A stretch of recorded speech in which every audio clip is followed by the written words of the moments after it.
Hello again and welcome back to our course on Project 2019 Advanced. In this section, I'm going to look at importing data into Project, and in the next section, I'm going to look at exporting data from Project. So there are various ways in which data can be presented to you for import to Project 2019.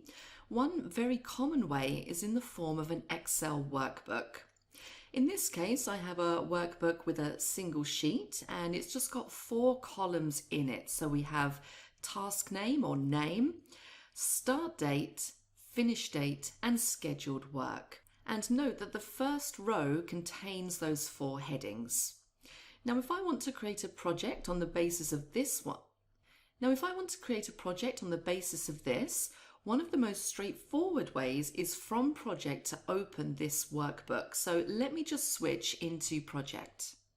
And I'm going to go up to File and down to Open.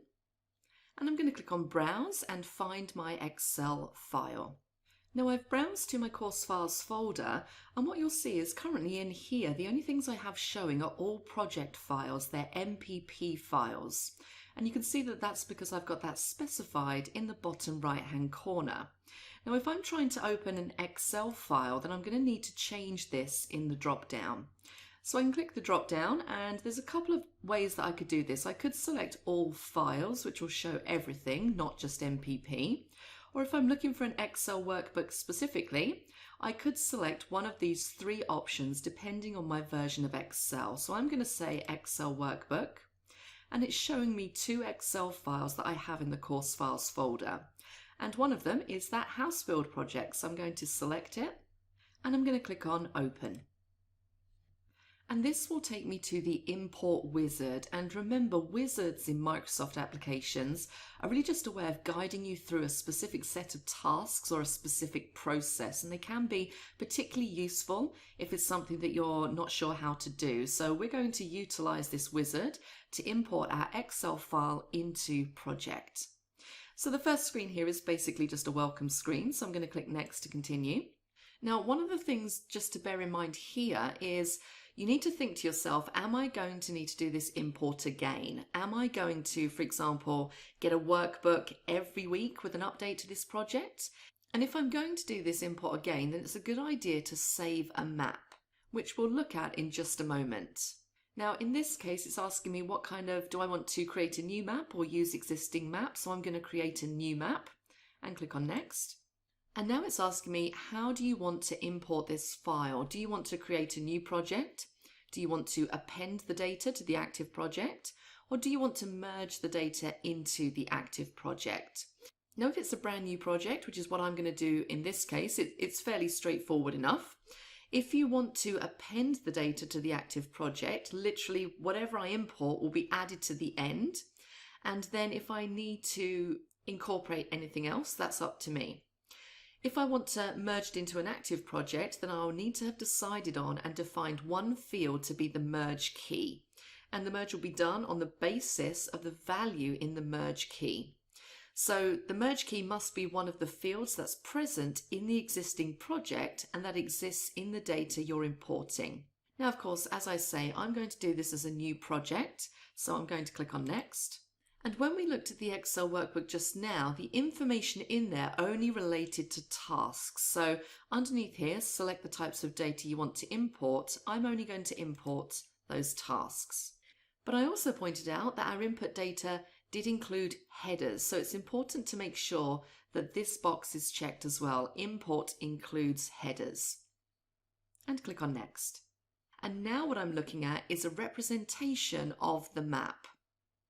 So now we need to set up the task mapping. First of all, if there is more than one worksheet in the workbook, you can select the sheet from the drop-down list at the top here. So if you had more than one sheet, I don't, I only have one, which is called task_table. So I can just select that one and it's fine. So make sure that you have the correct worksheet selected in that drop-down. And then what's happened is that Project 2019 has looked at the sheet, it's looked at the names of the Excel fields, and it's tried to work out which fields they correspond to in Microsoft Project. Now, of course, it wasn't that difficult, but it still managed to make a pretty good job of it. So it's decided that the field that's called name in Excel is probably name in Microsoft Project. Start date has been mapped to start, finish date to finish, and scheduled work to work. And on this occasion, that's correct. If I had had data in the Excel workbook that I didn't want to import, so sometimes you might not necessarily want to import all of the fields, once you're at this stage, you could, if you wanted to, select the field that you don't want to include and use the button below to delete the row. Now, of course, it's always a good idea just to check to make sure that mapping is correct. And if, for example, it's taken the scheduled work field in Excel and it isn't really the work field in Project, it's something else, I can actually just change that by clicking the drop-down arrow and selecting the field that it corresponds to. But in this case, I'm happy to leave it with work. So at this stage, I'm pretty happy with how that's looking. So I'm just going to click on Next. And now I have the opportunity to save this map. So if I click on Save Map, I can then give my map a name. So I'm going to say DA House Build Import Project. And then click on Save. And that will be saved into the organizer so that I can use it again at another time. So now let's click on Finish. Now, occasionally you will get a warning about project start dates. In this case, the data I've imported is actually quite old data, and it's an old project which I'm going to use again, starting from a date around about now.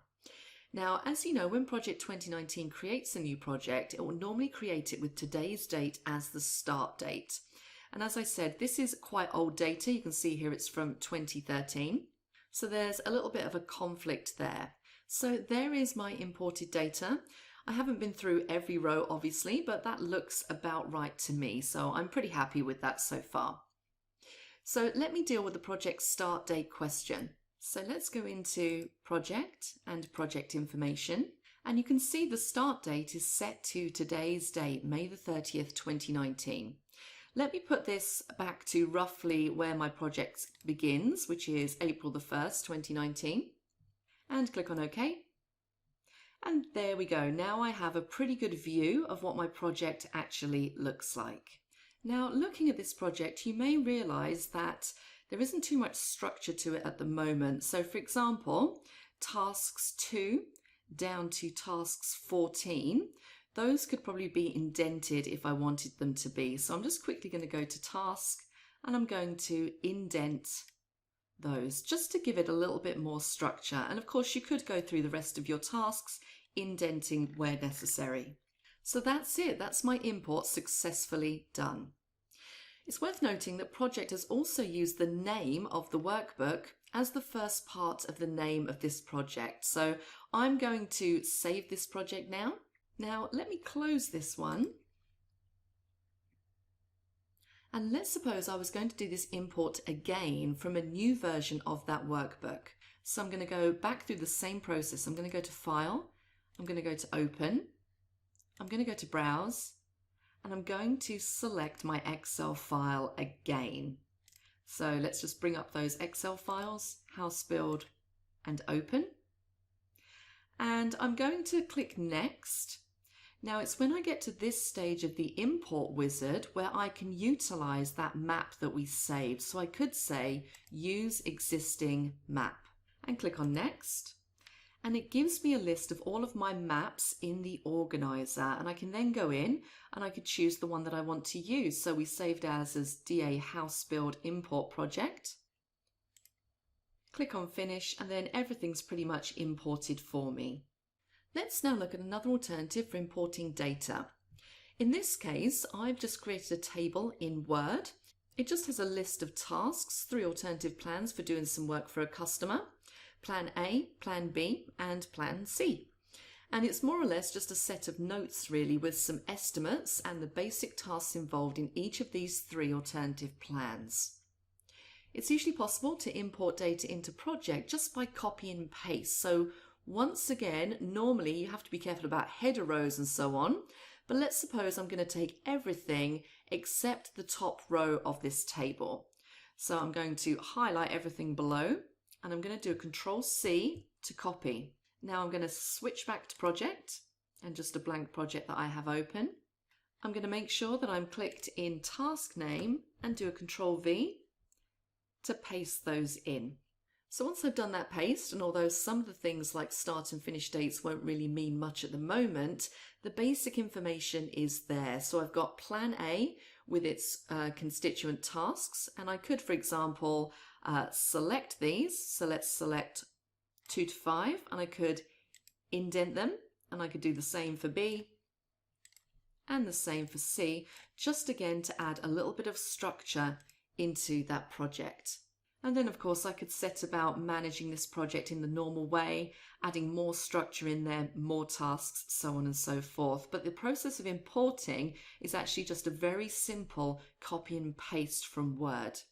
So that's it. There are of course many other applications in Microsoft that you could import data from, such as you could import Outlook tasks and turn them into a project. And I'll leave that for something for you to have a little experiment with in your own time. Hopefully this has shown you how simple it is just to import Excel data and Word data into a project file, and also save a map to make your life a little bit more easier and increase your efficiency when you're working with imported data. That's it for this section. I will see you in the next one.